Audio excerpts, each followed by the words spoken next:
Welcome one, welcome all to Pit Road Productions. It's time for the next round of the Washington DC Region Sports Car Club of America Chapter Virtual Racing League. We've stepped across the pond a little bit to France. We're here at the Circuit de Magny Cours for this next round of racing, 15 minutes of qualifying and a 30-minute sprint race coming up very shortly. And bringing it to you live is myself, Reese Gardner, with Daniel Salmon alongside me in the commentary box and pressing the buttons behind the scenes, bringing you these live pictures and our pretty faces. Zippy, I hope you're doing well. It's time for some racing in France. You too, Reece, certainly you too. Ladies and gentlemen, one of the, actually the longest standing commentator here on Pit Road Productions, the one and only Mr. Reece Gardner. I don't know if you've done more shows than me here, but honestly, you are part of the furniture. And ladies and gentlemen, if you're not familiar with Reece Gardner, you need to hit that subscribe button. But certainly, it's going to be a belt of a race today. I've got to be honest, Magny Cours, first time I've been here, Reece, and it's going to be a little bit of an interesting experience. And looking at the amount of cars we've got in as well, I have a feeling it's maybe not on the Princess Approved list for a few of these drivers, a few of them choosing to learn the track here as well. Yes, well, you're in for a treat. I've got quite a bit of information and love for this track. It's a fantastic venue. Hosted the French Grand Prix from the early 90s until about 2008 or so. Unfortunately, it's kind of in the middle of nowhere, so Formula One ended up leaving it for greener pastures, so to speak. But it's a fantastic circuit and one that is filling out this schedule very nicely. We've gone to plenty of amazing tracks over the course of this season, starting off at VIR, then going to Summit Point, Cadwell Park and Mid-Ohio before our Formula V special event at Long Beach for round 5. And then flipping over to the second half, we just went to Suzuka, and Magny Cours is this round. Spa-Francorchamps, The Bend, Sonoma, and Watkins Glen will round out the championship over the next 4 or 5 weeks. And it's going to be an absolute belter, as you love to say, Zippy. Absolutely, there you go. It's one of the things that does happen here in Pit Road Productions. We do indeed rub off on each other a little bit in the most politically correct and appropriate way possible. But ladies and gentlemen, feel free to make the puns however they amuse yourselves. But let's see if we can get an onboard lap here with one of these drivers. And tell you what, why not take this guy? It's Jack Chrissy. Let's see if we can find out where he is on the lap, though. I certainly myself not familiar with this layout. No, he's approaching the end of the lap, so this is going to be a really good opportunity to do a full lap here. But this corner right here that he's gone through there is called Chateau d'Eau. That's literally French for water tower. It's named after a water tower and a nearby water tower. Yeah, but there's a reason for that. And as he comes around to start the lap here, I'll let you know, one of my co-commentators on other broadcasters found out, he was looking on the open railway map thing, and the start-finish straight is in line with an old siding. There'll be more information on that in a bit, but through turns 1 and 2, it's incredibly fast. Turn 3 at Estoril, you have to really bring it in late on in the corner for a good run down the following straight here. We've got some time to say that basically Magny Cours, my friend found out, was the site of a US Army hospital base in the First World War, which was very interesting to find out. There's founts of information on it. Through the hairpin we come. And that'll be the prime overtaking opportunity on this layout. Then up to Nürburgring, this fast chicane where you can really clobber the curbs and run beyond track limits if you need to. But you got to slow it down here for this hairpin, which never seems to end. It tightens up right in the middle as well. And you got to be careful of the curb on the exit. There's a little bump right there as you reach the gravel. So you're going to have to take very good care there through the race. Then to this next fast chicane, fast entry, you go through a dip and over the hill, and then you bring it back around to the left-hand side of the circuit for Chateau d'Eau, and then through into the final sequence. It's really important to get the best exit you can from Chateau d'Eau, because you got this short straight line sort of flat out section, and then braking hard for the final sequence. A tight right-hander leading into the pit and a chicane with brutal curbs that can easily spin you. And there's the start-finish line right there. That is a lap around Magny, which, yeah, used to be the site of a U.S. Army hospital in the First World War, which was very interesting to find out. Let's hope that all of these drivers can indeed get around cleanly and not be in need of a hospital. Certainly force feedback has come a long way in the last few years. Certainly direct drive wheels are actually really starting to become affordable in the market. Actually VRS being the pinnacle with that, with actually making a wheel which you can upgrade the force feedback as you see fit. It's like a subscription system, almost like you can buy it in tiers, but it's the same hardware. Mixed feelings on that, I gotta be honest. I don't know quite how I feel about that, but fair play to him. It does bring direct drive to more people, and certainly you can feel it more. I find direct drive, it's more if you're going to lose something, you can get that more of a reaction, you're going to catch it, I think is the best way to summarize it. But certainly from the other camera we had going, you couldn't really get the full sense of speed, I found, and it looks like you can definitely really flirt with the curbs here. Certainly Jack Chrissy demonstrating beautifully here, and I do have to wonder as well, we have a John Chrissy in the session as well, or at least I felt sure I did see one earlier. My mistake, I felt sure I saw one earlier. I didn't wonder if his old man popped in or something like that. But certainly, Jack Chrissy absolutely pelting it through here in his McLaren. Yeah, the McLaren would be a good track for Magny, I reckon. You need a nimble car that rotates well for this kind of circuit. Missed the apex of Chateau d'Eau there just a little bit, but he is green in all the sectors so far. This will be an improvement if Chrissy can hold on for the rest of this lap. Currently sits on provisional pole on a 147.465, and then through the chicane he'll come, really bouncing over those curbs, and that is a purple final sector. That brings it down to a 47.0. We have a bit of a small field here today, only 15 cars, 10 of which have set times so far in the qualifying session. We have yet to see any laps from our championship leader. DJ Alessandrini is really pushing hard through the sequence of corners, is the Porsche Cayman. Yeah, that's Adam Kobach, and certainly he's currently in P3 now. I think this might be the highest I've seen in qualifying so far this season. But I'm absolutely loving just, it's one of the things, I'm giving a shout out to you as Motorsport on your side of the world there, Reese. The Australian supercars, I honestly, you watch it, and if that was in iRacing, it would be, okay, instant points exceeded, track limit, slow down, and stuff like that. But for lack of better words, they don't bugger about. They just get on with it. It's an all-out race, and honestly, I actually felt that it was better racing for that purpose alone. Certainly, Reece, you could expand on that, but getting a little bit of hopping over the curb, to me, that just makes for better entertainment. Yeah, growing up watching supercars, I've always been a fan of drivers using curbs to their maximum. It just goes to show that they are pushing as hard as they possibly can around a lap, and there's plenty of opportunities to eat curbs for breakfast, lunch, and tea at this particular circuit. It's one of the reasons I enjoy driving around it so much. No matter what the car, you know, I'm able to just get a nice flow going around this place. It's a lovely place to drive, and you know, if you haven't driven it before, I would strongly recommend at least giving it a go.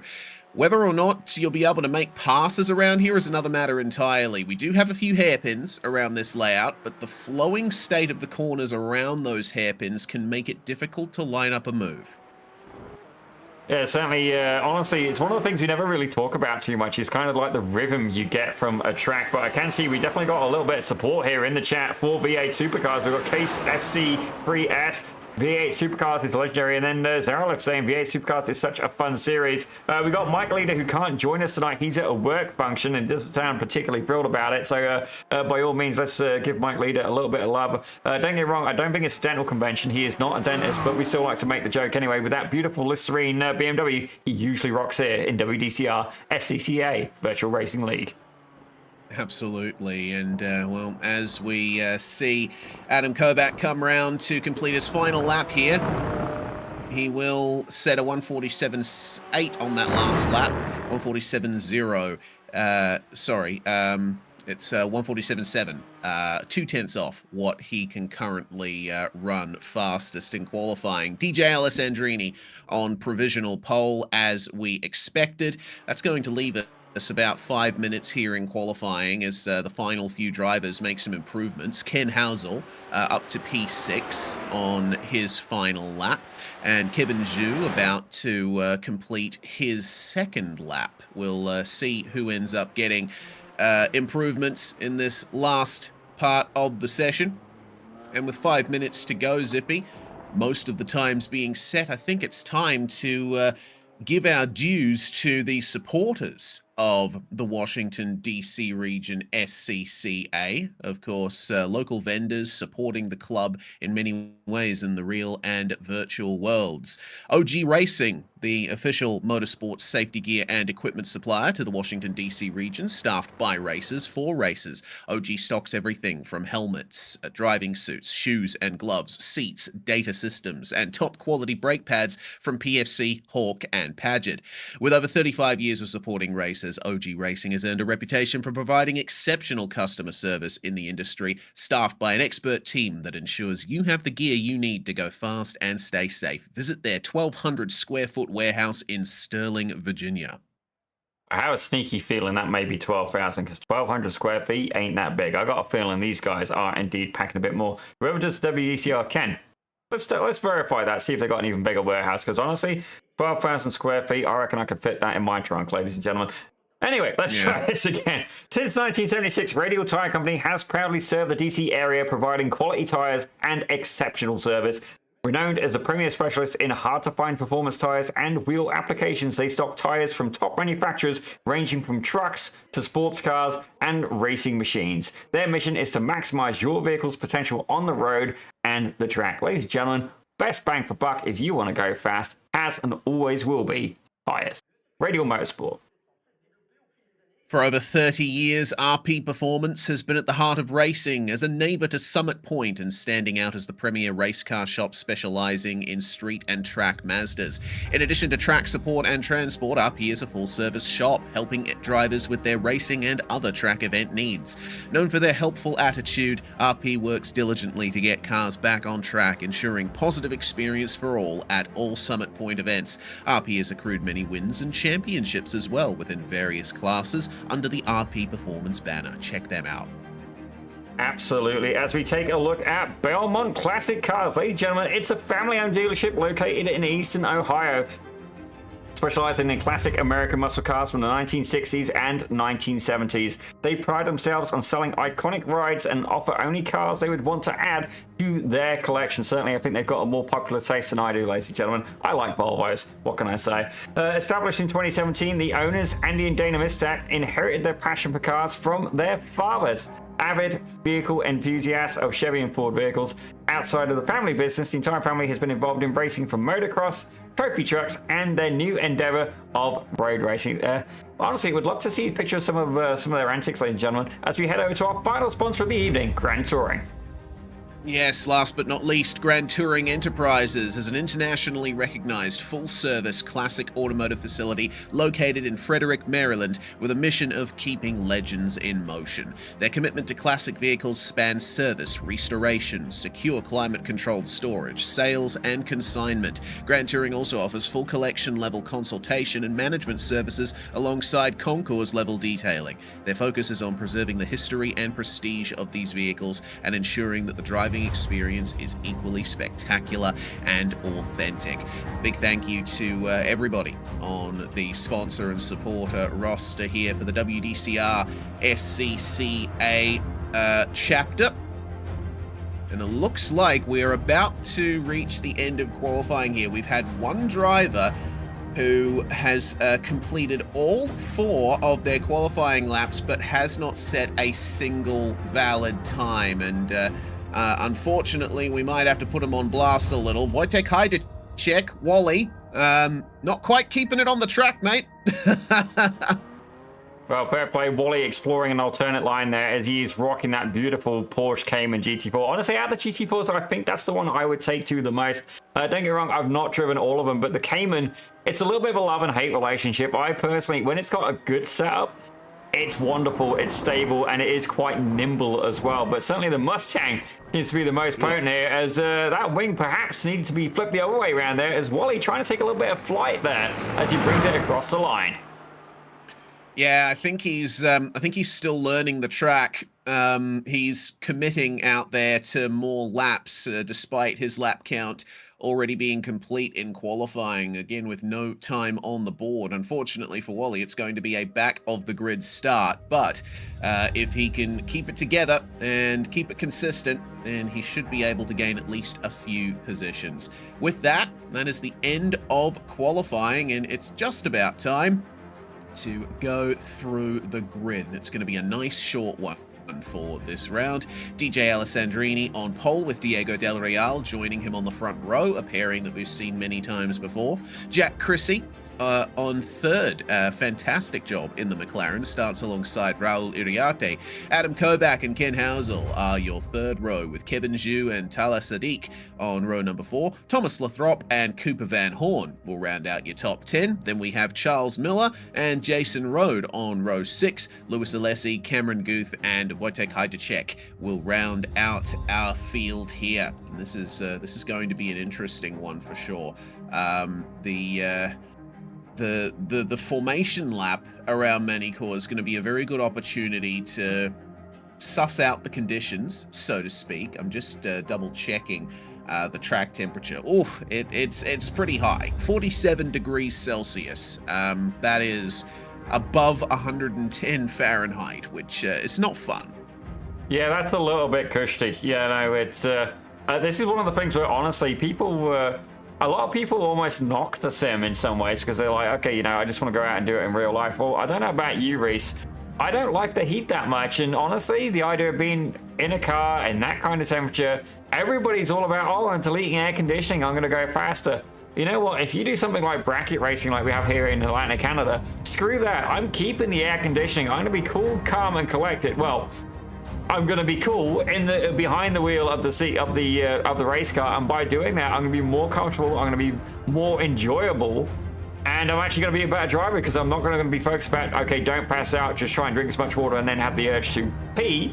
I'm going to be comfortable, and honestly, I think that is a huge part of where the sim wins over. And not only that, you can have your girlfriend make you a cup of tea during a broadcast and then bring it to you. What could possibly go wrong here?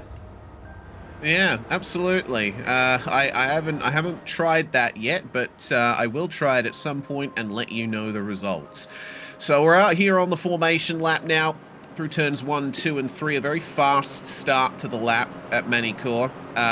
There's a lot of potential for drivers to run into the gravel trap there, especially on cold tires. Don't forget, the new tires on the GT4s. Drivers have spent the last few months getting used to the new way the temperature builds up in these cars. So coming into those fast opening corners with tires not entirely up to temperature is far from ideal, and well, they're weaving as much as they can down the back straight to try and negate that. Yeah, certainly myself, I've never been big into weaving on the start. I mean, it's got merit, but I just don't feel I could do it consistently. And then not only that, I get a little bit motion sick at the sheer thought of doing it and just trying it in the sim. It's like, nah. If you're ever driving a skip barber car, though, it's absolutely incremental in doing that on a warm-up lap. The gains are huge. And I have to say, I'm trying to remember the fella's name now, but I did actually cover a little bit with Skip Series before. He goes by Old Git Racer anyway, but the name's escaping me. It's been too long since I've been watching on Twitch. And indeed, we do have a Twitch channel as well, by the way. Hit Pit Road Productions, hit the like, subscribe, whichever button it is. It's not on right now.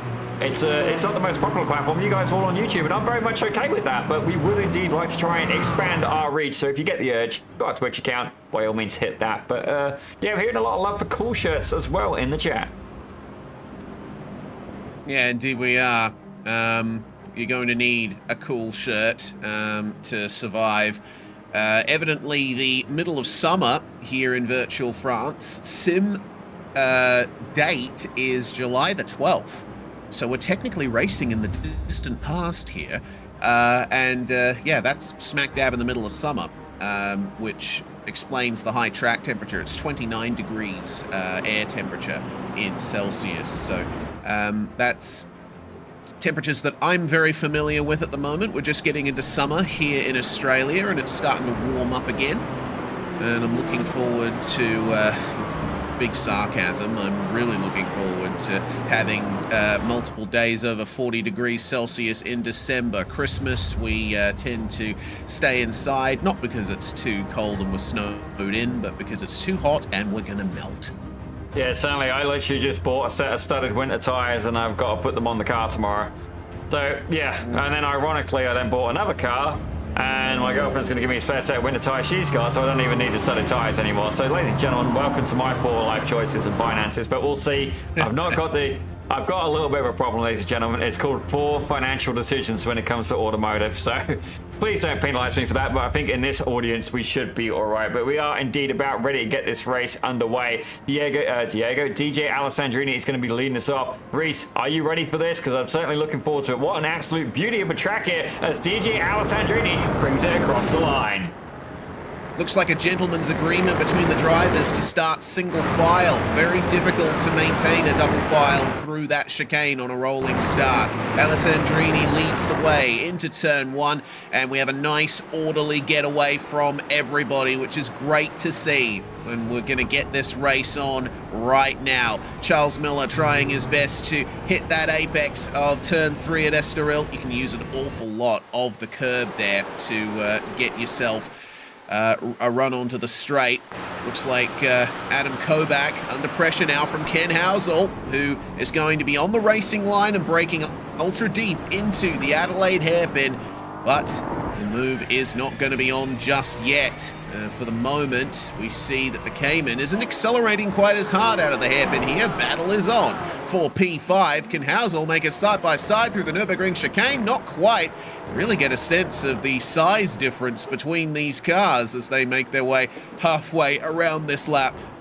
Well, I've got to say here, my comrade there gasping for breath, but I did exactly the same thing. The girlfriend has indeed bought me a cup of tea. If I conk out in the show, she poisoned me. We're going to find out. But right now, Kevin Zhu is indeed applying pressure in that Burger King liveried Cayman here, trying to apply pressure to the back of league admin, Mr. Ken Halthor. And indeed, a shout out to himself and Amy for making it back from dinner in time. Hopefully, they're having a good night. Certainly, I could go for some takeout right now. As indeed, actually, no, that's Nürburgring King. My apologies there. As right now, it looks like Talas Sadiq is going to get in on the action as well. Yeah, Talas Sadiq able to keep a good, consistent rhythm going at the moment and catching up to Kevin Zhu and Ken Housel as they complete the first lap. Looks like they are all handling the curbs nicely as you can handle them anyway. And that is the end of the first lap here, going to have about 17 to go. As far as positions gained and lost on the first lap, the only driver to really lose out is Charles Miller. He's fallen all the way to the back. I think he had some kind of problem on lap 1 that we missed. Well, let's take a quick look here. You can see the driver of the number 3 car. A beautiful livery, I've got to admit, on that Cayman. Goes in a little bit deep, gives a little bit of nudge to the Mustang on the inside, but fair play to him. He realized he went in deep and pretty much just evaded the incident. So, shout out actually to Charles Miller. Don't get me wrong, we all make mistakes sometimes, but the way he handled that was nothing short of professional.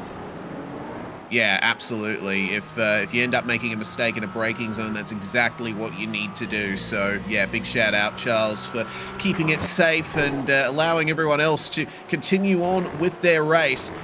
Let's see what he can do to find his way a bit further up. Zhu, meanwhile, has fallen back from Ken Housel and is now in the clutches of Talas Sadiq. Thomas Lathrop and Cooper Van Horn will start to make some gains, and it looks like a bit of an issue there for Sadiq. Oh, all the flags indeed. Jack Chrissy also with a slowdown apparently, overcoming the track limits. He was sticking with Diego Del Real and and DJ Alessandrini, but not so now.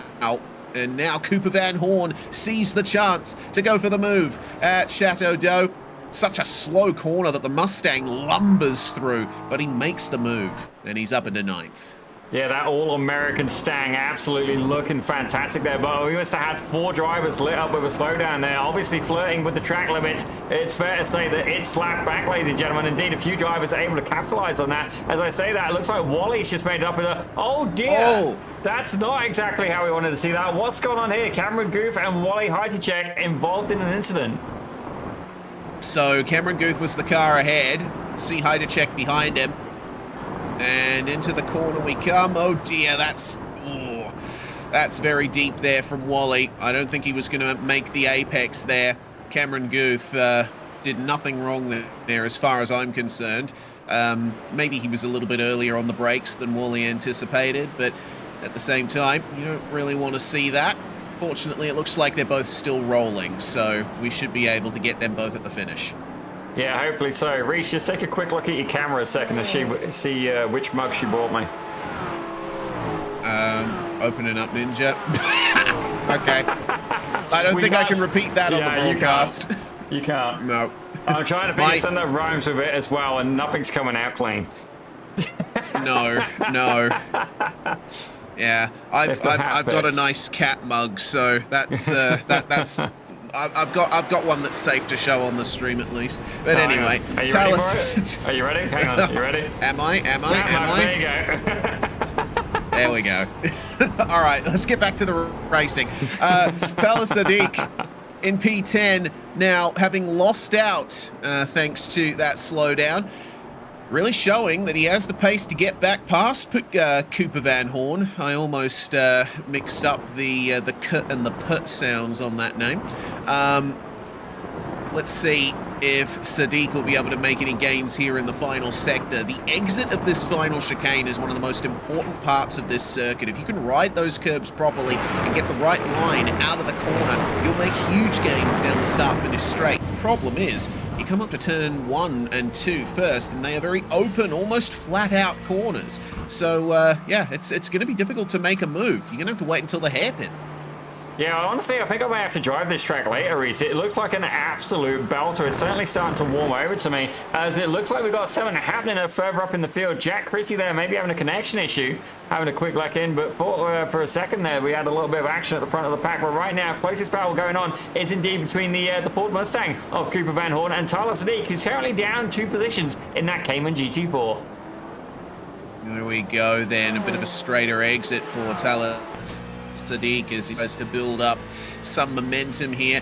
What is there to be done at the Nürburgring chicane leading into the next hairpin? A lot of curb usage there, and you can see that actually Cooper Van Horn getting the slightly better line through that section.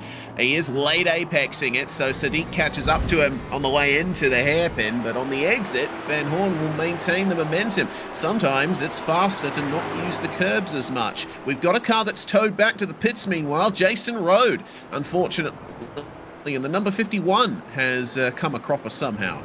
Yeah, we'll take a look in a minute here as Tyler Sadiq goes and puts it up on the inside. It looked like the same spot that Cooper Van Horn initially got past as well, but it looks like Cooper is indeed going to fight back. Can he keep it side by side? Just about right rear to left front. He's not quite got right to the corner, but he is certainly trying, ladies and gentlemen, as he's going to be on the inside for this right-hander. Oh, look at that. All over the curb at the apex, and Taylor Sadiq has to let Cooper Van Horn go. All over the curbs again at the chicane. I love seeing them hop over those apexes. This is going to turn out to be one of the best battles of the night, I reckon.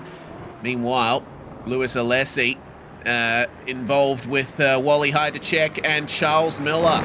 It's the first time we've seen Miller since his unfortunate running deep in the hairpin on lap 1. Now he has a chance to gain back 2 places. Lewis Alessi in the Mercedes, and that's a car model that we haven't seen much of this season at WDCR. Yeah, I've got to admit, it looks absolutely fantastic. Quite a tasteful paint on there. Bucky's, ladies and gentlemen, that is pretty much a icon in the States. But we've got more battles happening on. What on earth is going on here now? Adam Kobach under attack from Kevin Zhu. Ken Howell right behind Thomas Lacroix. We got cheers for him in the audience as he's looking to have a clean race as well. But right now, let's go on board here with Kevin Zhu. I do believe he works for iRacing as well. But right now, he's trying to find his way up into P5, chasing the number 85 here of Adam Kobach. But Ken Howell in that number 23 in that Mustang really go and stick it to him and leapfrog past them both as more black flags being issued. 4 drivers right now serving a slowdown.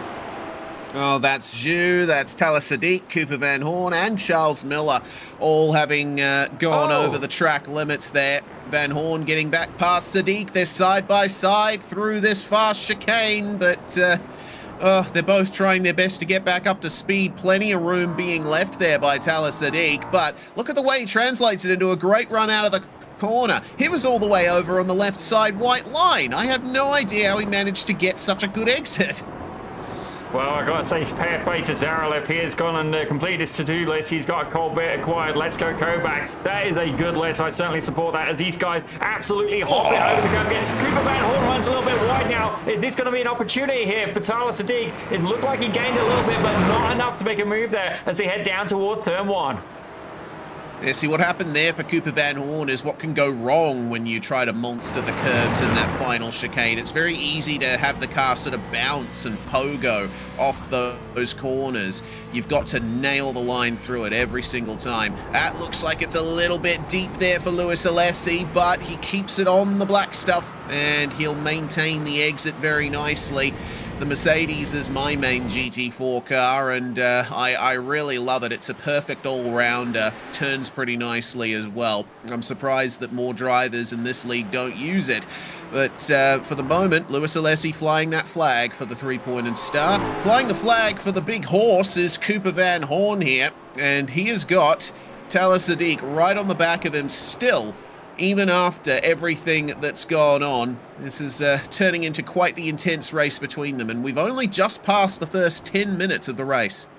Yeah, certainly these two guys are having a hell of a battle, but let's find out exactly what happened to Jason Road here. So we've got a little bit of a cry out in the chat, and oh my gosh. Oh! Oh! Damn! That's the first. Let's watch that in slow motion. That was so good, I'll watch it again. What? I'm speechless. I mean, like, that incident, yeah, okay, too much curb. Fair enough. But as soon as he hits the gravel trap, it's like the left side of the car digs into the gravel and flips him over. That is bizarre. I have no other words.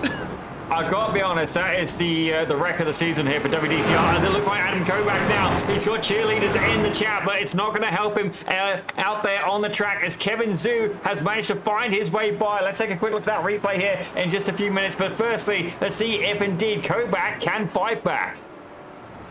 All right, so Adam Kovac now out of his starting position for the first time in this race. Kevin Zhu up 2 places now. Turns out he's able to outrace a lot of people in this field, and I think the same is true for Wally Heidecek, who maintains his... Oh my God, that is a late move there from Ken Housel, but he pulls it up to the apex and he gets the move done. He gets back into 6th place. That was a very nice move indeed. Cooper Van Horn's got a black flag, meanwhile. Looks like he might have exceeded the incident limit, I reckon. Yeah, I definitely had a couple of warnings there saying that he's crashed, but then when I checked in on him, everything seems to be fine. Let's take a quick look here at that pass there by Ken Housel, first of all. What a send. Brilliant send from Ken Housel. Oh, you could see he committed to the brakes and he was like, okay. I honestly don't know if it was even his intent to make that move, because it looked like he was catching up to Adam Kovac incredibly fast in that braking zone. Meanwhile, Cooper Van Horn versus Tyler Sadiq. Sadiq gets up the inside at the hairpin, and Van Horn just runs wide and lets him go, evidently. So that's not exactly what got Cooper Van Horn the black flag. Regardless, Ken Housel, avoiding an incident and making a pass at the same time, very nice to see. Here we are. That's a bit of a deeper move there from Tyler Sadiq, and Cooper Van Horn nearly stops on the way into the hairpin. Maybe he was trying to clear a slowdown. I'm not entirely sure.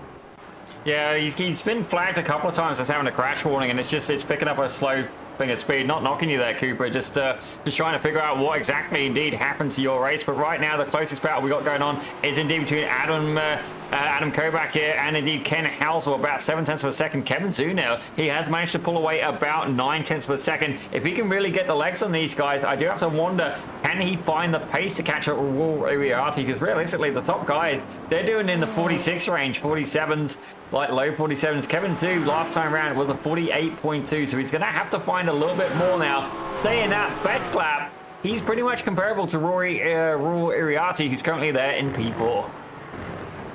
Yeah, and indeed, looks like at maximum pace they are able to at least get close to matching our top 4, but at the moment, a combination of all of the battling that they've done and the fact that Alessandrini, Del Real, Cristina Riarte seem so strong on mid-race pace, it means that the chances of them catching up are rather low at this point. It's been a very consistent race from our top 4. They have not moved from their starting positions. Van Horn, meanwhile, jumps into the pits. That's for the black flag that he got. And it looks like after 1 minute and 18 seconds stationary, he's going to move back out of the pits. I believe he will still be on the lead lap, which is certainly not as bad as it could be. Jason Rode is back out on track as well after his unfortunate tumble. And, well, he spent a grand total of 7 minutes in the pit lane there. Actually looks like it's gotten even worse for him there, because coming out of the chicane there, he ended up clipping the grass. And once again, if you want another view of what happened to him, that's what happened. That was incredible. A little bit of a, yeah, little quirk of the gravel trap there. But hopefully Rode has a less eventful race from here. He'd very much like to see the checkered flag. Back to Kobach and Housel now. Kobach's last lap of 147.8 was about a tenth slower than what Ken Housel managed on the previous lap, but it looks to me like the number 85 is keeping the 23 in close sights. Yeah, fair play to him, and certainly trying to stay with Ken Housel is indeed a challenge. As it looks like we got Case in there saying everyone should have fast repairs unless it was all tow time. I'm pretty sure it would have been tow time. As I say that, Tyler Sadiq now has picked up, it shows us a yellow. That will indeed be a black flag, a slowdown, ladies and gentlemen. Certainly, I'll see if I can figure out how to adjust that. It could be a little bit misleading, but right now, Ken Housel has really started to come back into the clutches, and it's telling me something's gone on with Cooper Van Horn again. Look at that speed, he appears to be fine, but look at the curve from Kobach. He is motivated to find his way up past Housel. Yeah, it looks like Housel had some issues getting the power down there across the painted concrete beyond the curb there. The Mustang, of course, the newest addition to our GT4 class on iRacing, and has quite a bit of power. It's great out of the corners, fantastic on straight line speed, but through these very flowing turns around Magny Cours, it seems to lumber a bit more compared to the nimble Porsche Cayman. We will see if Adam Kobach is able to take advantage of his car's strengths to find his way past that Mustang, but a little bit wide from the exit of turn 3. Looks like Housel is going to regain some of that gap back. Yeah, it looks like Tyler Sadiq has had a bit of an incident as well now. It's telling me that he's had a crash. Let's find out exactly what happened to him. Okay, so this is through the final couple of corners and across the curbs at the chicane. Just looks like on the direction change, the rear end let go. Keeps it out of the wall, which is good to see, but unfortunately that's a bit of time lost, and yeah, okay. I thought for a second, don't reverse onto the racing line. Fortunately, Tyler did not, and waits for everyone else to get by before he gets back going again. Nice and safe, but unfortunately that's put him back down to 12th place. We've had a lot of varying fortunes here. Thomas Lathrop also with some problems there coming out of the Nürburgring chicane, and Cooper Van Horn back out on track and having to let that battle between Housel and Kobach go ahead of him. Well, I've got to say, I think these guys got the memo on how we enjoy these cars hopping curbs, because they are absolutely doing that. Reece, honestly, I have to wonder, maybe we should do it for a one-off race. Pit Road Productions could host a one-off where clean racing, but no incident limit. So if you want to go and hop a curb, have at it. Like full-on, bunny hop the curb, supercar style. Maybe even do it in the supercars as well. But just basically, you know, keep it clean, but keep it, you know, all-out fight. Yes, you can bang doors. Yes, you can, you know, give a little bit of a nudge. I think it could be a really good event. 1 point for every curb you hop. I think that'd be a bit hard to keep track of, but would certainly be an entertaining one. That's for sure. We could do it at Easter. We'll call it the bunny hop. I love it. There we go. All right, let's ladies and do gentlemen, it. We'll start sign-ups in a couple of weeks. We'll get ready for Easter. Hey, Reece, when's Easter? Because I don't know that. I just know that there's chocolate. I got that far. New Chrome tab. I don't know, boy. You're same boat. 2026 date. Sunday, the 5th of April. There you go. Ladies and gentlemen, hold us to it. 5th of April. Let's try and get a bunny hop race going. No incident limit, no damage. To put it bluntly, to quote the ever-wise Daphne Slade from my local race control, her briefing is always don't be a fill in the blanks. As indeed, it looks like Ken Housel now has picked up a slowdown. Is this going to be the opportunity for Adam Kobach as he gets a little bit of a tank slapper going, but able to keep it going? Housel still having to serve a slowdown. Yeah, so he's going to have to brake a bit early here into this next section. I wonder how much of that slowdown Housel still has to clear. It doesn't seem like he's lost too much of his pace. Potentially, he's just letting the slowdown. Yeah, there we go. He's cleared it by the time he gets to the apex of Chateau d'Eau. So he ended up timing that pretty well, managing to stay ahead of Kobach. There is an art to clearing slowdowns sometimes, and I think we just saw that demonstrated there from Ken Housel. Oh yeah, if you can get to a tight set of corners and absolutely just park it in the middle of the track, that is definitely the way to go. Like right in there, you ain't going to be able to go anywhere, and certainly it's going to be a hard one to go. But don't get me wrong, compromising speed in that chicane will indeed hurt you down the straight, as it looks like another driver there lurking in the background. Yeah, that's Cooper Van Horn, ladies and gentlemen. He's sadly a lapped car. Had a couple of incidents today, but certainly did have some great battles earlier on with, I believe it's Tyler Sadiq there. Both of them having a really good race starting out. Yeah, indeed. Oh Oh, dear. hello. Yeah, righto. Lewis Alessi and Charles Miller exchanging places there, and it looks like Tyler Sadiq might have another position to look forward to there. What happened to Lewis Alessi? Problem through the final chicane, running a little bit deep in the corner before it, and then gets back on the line. But that trip through the gravel, making the tires dirty. It looks like Alessi just decided to back off and let Charles Miller go there. Yeah, I don't know. I seen two different tactics there. It looked like he wanted to get rid of the debris, get rid of the gravel off the racing line. Myself, I'm a little bit more of a cat litter box disturber, ladies and gentlemen. Not because I'm cleaning it. That's girlfriend's got cats, I got a dog. But because it's just, you know, it's fun to poke the bear. And certainly I think I would have loved to have left the debris on track to see if it caught out any of my competition. Because don't get me wrong, it's a sim. While it's fun, yeah, I'm all down for them, and them kind of antics could make for a very interesting race indeed. Yeah, I mean, maybe we could integrate that into our bunny hop idea. Just try and get as much gravel onto the circuit as you can and have them drive through sand pits the whole time. That would certainly be an interesting one. We'll need to figure that one out and sort of stamp it out on the mold, so to speak. I don't know where I'm going with that analogy. 8.5 minutes remaining in the race, and Ken Housel and Adam Kobach still fight. Lewis Alessi now battling to stay ahead of Tyler Sadiq for P11, and as of right now, it seems like this is the only battle on the track that's within a second.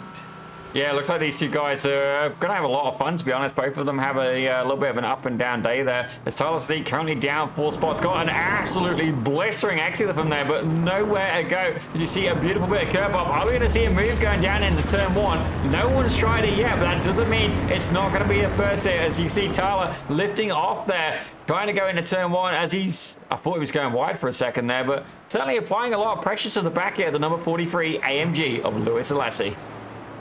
Yeah, keeps a bit of a tighter line through turn 3. Alessi almost going off the circuit there, very wide through turn 3. And it looks like the Cayman has a little bit more momentum. It's going to translate into the slipstream. Alessi draws up to the back of Sadiq draws up to the back of Alessi, who goes defensive into the hairpin.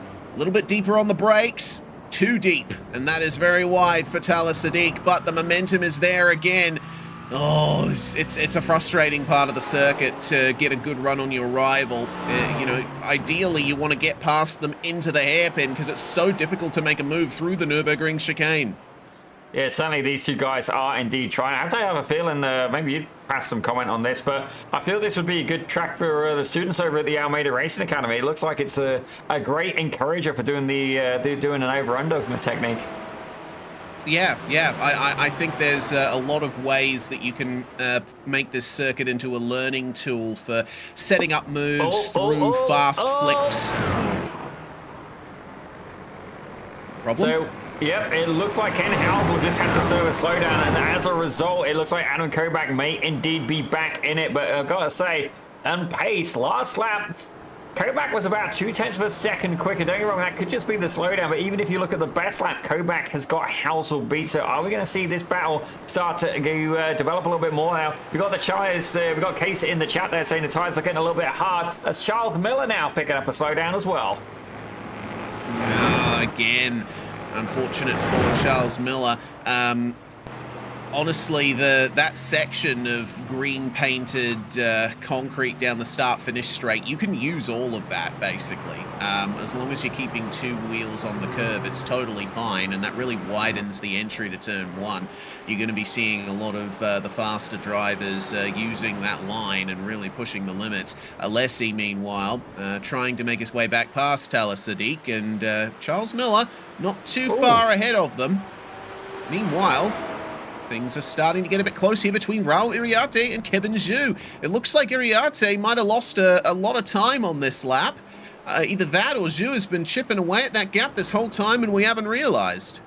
Yeah, I'm actually starting to wonder, because these guys were nowhere near each other a few minutes ago. I wonder if something happened there. I felt sure Iriarte was up in third, but don't get me wrong, maybe Jack Chrissy was up there and doing a little bit of a sneak attack, but all of a sudden, these two guys pretty much joined at the hip. 2 beautiful Porsche Caymans, ladies and gentlemen. Certainly raw Iriarte. I'm definitely fond of that paint there, but we'll have to see and check the last laps here when Iriarte goes across the line. So I'm going back and checking myself. It actually looks like Kevin Zhu has been gradually getting closer to Iriarte over the whole race, but there were a couple of mistakes that Raul made on the previous lap. A little bit of a slide in the left-hand hairpin, namely, and that has really brought Zhu in touch for a top 4 place. This could get interesting in the final 4.5 minutes of this event. DJ Alessandrini, Diego Del Real, and Jack Chrissy remain your top 3. There hasn't been any movement there.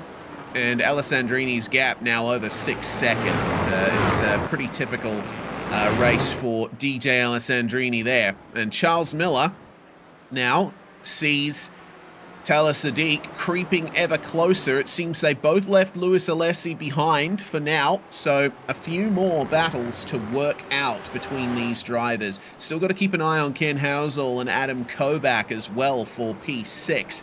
It looks like there's been a bit of ebb and flow over the middle part of this race, and it's all coalescing together for the final few minutes. Yeah, the timing was absolutely spot on here. We got about, only about 3.5 minutes to go. Is it going to be Kobach there, going to make a move at the end? Now we know Housel's got a little bit more power in the straight line, but certainly the agility here from Kobach could prove to be advantageous. But I've got to be honest, I don't know if the Cayman's really going to be the strongest car here. Certainly the Mustang, I think there's enough of a straight where it could indeed be at an advantage. But fair play to him. If I say that though, I mean there is without a doubt we have a 15-car grid, and hang on, 1, 2, 3, 4, 5.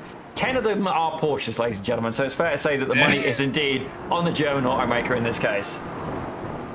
Yeah, certainly. Very diverse brand representation there. Across the start-finish line they come, and Ken Housel holds on to the gap, but through these fast corners, you notice that the Cayman is a little bit more agile. It's Cayman versus Cayman in the battle for 10th here between Charles Miller and Taylor Sadiq. Miller setting a 1 minute 50.6 on the previous lap versus a 148.6 for Taylor Sadiq. This is quite the time loss for Charles Miller in the number 3. And I gotta wonder, when is Sadiq going to make the move? Drawing ever closer as they start the next lap. I'm seeing potentially that next lap is going to be the last one. That's your gap for the lead. DJ Alessandrini in the distance as Diego Del Real is just looking after himself in third. And here we go then. Out of the third corner we come.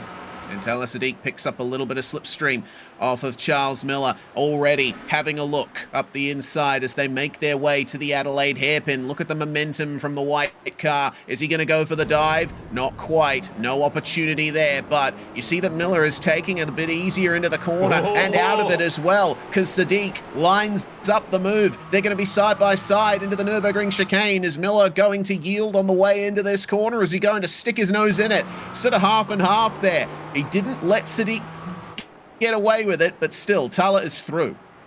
For now, at least, I think this battle is very much going to develop. It looks like something happened to Wally. It's telling me that he's had an incident, but everything does appear to be A-OK on that. Let's have a quick look here at our race leader, DJ Alessandrini. He's been absolutely on fire tonight. Certainly, he's pleased to see his friend come on over, but not able to give him much of a competition today. Diego Del Real, certainly 7 seconds back there. It's a little bit of a non-starter, that one, but fair play to them. They're definitely getting a little bit of brand recognition in there with that Lizard Brains podcast. Yeah, they certainly are. Well, there's your gap for the lead once again, and you look back a bit further to find Jack Chrissy in the McLaren. He's had a lovely, consistent race and was actually the fastest car on the circuit last lap with a 147.4. Not quite touching the ultimate pace from DJ Alessandrini of a 146.3. I mean, this has been a scene that we have seen at pretty much every round so far. DJ Alessandrini qualifying on pole and then just walking away with it. It's been an incredible performance once again from this number 61. Has a 100% win record of the points-paying races this season. It looks like he's going to extend that here. Yeah, I've just had an idea who we need to bring in to go and play with this guy. Razim Fazui. I think that would be very much a clash of the Titans. That would be on. That would be the full versus like the Hulk versus Iron Man kind of level of stuff here. Well, let's pick some Marvel characters, because certainly, you know, those two guys aren't really going to fight each other, but you get the idea, ladies and gentlemen, as indeed Alessandrini brings it over the curb and indeed over the checkered flag, but yet again, another win there. You see Jason Rode there just getting into camera shot as well, not the result he was looking for, but indeed, he will get to do another lap, as here comes Diego Del Real, teammate here to DJ Alessandrini, and I gotta admit, I do prefer the purple paint scheme on that car. Jack Chrissy here in the McLaren, a beautiful race, clean race, he goes over the line in third. And Raul Iriarte holds off Kevin Zhu for fourth. There was a great gain being made by Kevin in those final laps. Couldn't get it done, unfortunately. Kobach, he was pressuring Ken Housel the whole time, but Housel is going to win that battle for 6th place. And we see Cooper Van Horn crossing the line behind. Thomas Lathrop in 8th, up 1 place. And then Wally Heidercheck didn't get a valid lap on in qualifying, but he kept it clean and consistent in the race and gained 6 positions to finish in 9th. Shout out to Wally. That turned out to be a very good drive. Yeah, fair play to him. Hard charger with that 6 positions here. I got to say, Tyler Sadiq definitely gave us the... Are they across the line? Yeah, I'm going to say they're good. Yeah, they are across the line. I thought they'd stopped early. That would have been interesting. The finish line, the finish line is literally on the exit of the final corner. It's a bit misleading at this circuit. What we saw there was the start line. Well, that's definitely a little bit confusing for me in some ways. But don't get it wrong, if you put the finish line wherever you want it to be, ladies and gentlemen. Here we have Cameron Goof. Certainly I got caught up in an instant earlier on there, but fair play to him, he kept going. But I've got to say, shout out to Jason Rode for the best wreck of the season. Yeah, indeed. There's the finish line there. And Cameron Guth immediately pulls over. I don't think he was too happy with this particular race. But Jason Rhodes certainly would be feeling a bit miffed about what happened to him in this event. Regardless, he managed to get to the finish, albeit 3 laps down. So, there you go. Everyone who started the race ended up finishing, and because you're sadistic, Zippy, we see one more view. It's just such a good wreck. Yeah. I wonder what Jason thinks about it. I think he needs to paint the underside of his car. I mean, people have done it for a joke, but not that often do we get to see people actually pull it off. But honestly, Jason, don't take it the wrong way. I thought that was absolutely fantastic. I'm actually a little jealous. If I wreck, it's nothing as exciting as that. But here we go with the results. Reese, do the honors. All right, 7.5 seconds in it between DJ Alessandrini and Diego Del Real. Jack Chrissy completing the podium, with Raul Iriarte holding off Kevin Zhu for 4th. Ken Housel battled with Adam Kobach for P6, and Thomas Lathrop on his lonesome behind them, 10 seconds ahead of Wojtek Heidercheck, who manages to get 9th after starting dead last. A fantastic run up through the field. Tyler Sadiq rounding out your top 10, ahead of Charles Miller, Lewis Alessi, and Cameron Guth. Cooper Van Horn a lap down after having to go into the pits to serve a black flag, and Jason Rode with his crash ultimately finishing 3 laps down on our winner. So some stories not ending the way they would like, some stories working out perfectly, and one of them was DJ Alessandrini, who joins us now in the commentary box. Another win on the books, DJ. Magny Cours certainly proving to be a tough circuit in these cars. Oh, what a great track. The chicanes are just really tough to get right. And the car's just kind of floating and sliding like for most of the lap. It's one of the few tracks where it has like the tightest hairpin you've ever seen, but somehow the rest of the lap is really good, so it totally makes up for it. Yeah, it's a beautiful flow around this place. It's looking like there's not much of a chance of catching you for the championship, but Diego was certainly keeping the pressure up in those opening stages. Yeah, Diego's super quick. I don't think Diego and this track jived for whatever reason, but normally Diego's right there with pace, so hopefully he comes out to Spa. Spa's kind of like, that's the next week's track. Spa's kind of a weaker track for me. So maybe Diego will smell blood in the water and come after me next week. I'll really enjoy that fight. Yes, indeed, and we'll be looking forward to it too. You need some competition up the front there, DJ. Thanks very much for joining us, and we'll see you next week at Spa. Congratulations. Yep, thank you, appreciate it. DJ Alessandrini there, the winner of the race, and Zippy, I understand you've had a chance to catch up to Diego Del Real. Well, I've got to say, Diego, it's great to see both of these guys, the Lizard Brain podcast, out and about, and not only that, having such dominance. But what happened there was DJ was saying maybe not one of your Princess-approved tracks. Tell us a little bit about how you felt about this actually rather wonderful circuit here at Magny Cours. Yeah, I enjoyed doing the laps. It was just frustrating. I would look at the relative, and I would just lose 3/10 to DJ in the third sector, and didn't really understand what I was doing quite wrong. I think it was the way the car was bouncing over those big curves and the chicanes. Yeah, I had fun lapping, but yeah, frustrating that I wasn't able to be up there with him. Well, certainly you're not going to be the only one who's frustrated trying to catch up to the rear wing of DJ Alessandrini. I believe there's definitely no shortage of that. But we're heading over to Spa next week now. DJ was definitely giving it a little bit of a shout out there, saying it's going to be one of the better tracks. How about yourself? What do you think is going to be the outcome for you at Spa? Yeah, I think it'll be a very good track to race at with the long straight. Good at drafting opportunity there, and I grinded quite a lot of races there, as almost every sim racer has. But yeah, I think it should be good racing.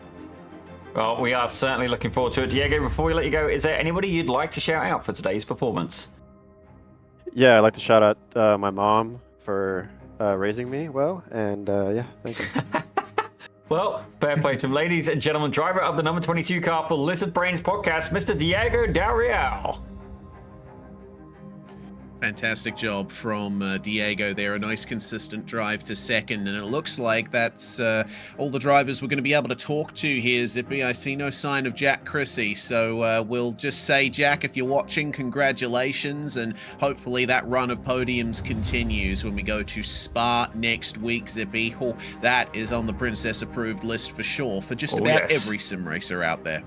Absolutely, Ray. Certainly, that's going to be one of the times where I do wish I was there in the race, and indeed having a good battle with them. Certainly, I think the Cayman could be a little bit loose there, going through Rouge and indeed through Blanchimont. I think the front engine rear wheel drive cars will actually have a good benefit there. The Mustang, I'm not so sure. We'll have to wait and see. But ladies and gentlemen, thank you very much for tuning into Pit Road Productions. And I got to say, the chat was absolutely fantastic involvement there. Great to have all of you here on board. Ken Denner as well, Colin Denner, Zaralev, Case, Jason Road popping in the chat as well, Zaralev, all of you guys for popping in as well. I actually didn't see Amy Housel tonight. She usually pops in for a little bit as well. But all of you guys, it's been an absolute pleasure, and indeed a huge thank you to all of the drivers and the sponsors as well, and indeed for Ken for organising it. But ladies and gentlemen, thank you for watching us here on Pit Road Productions. My name is Daniel Zippy Salmon, and joining me in the booth tonight was the one and only Mr. Reese Gardner. If you want to see more of the Washington District Central Region Sports Car Club of America Virtual Racing League, you're going to have to tune in next week at 8:15 Eastern. Thank you very much for watching. Goodbye.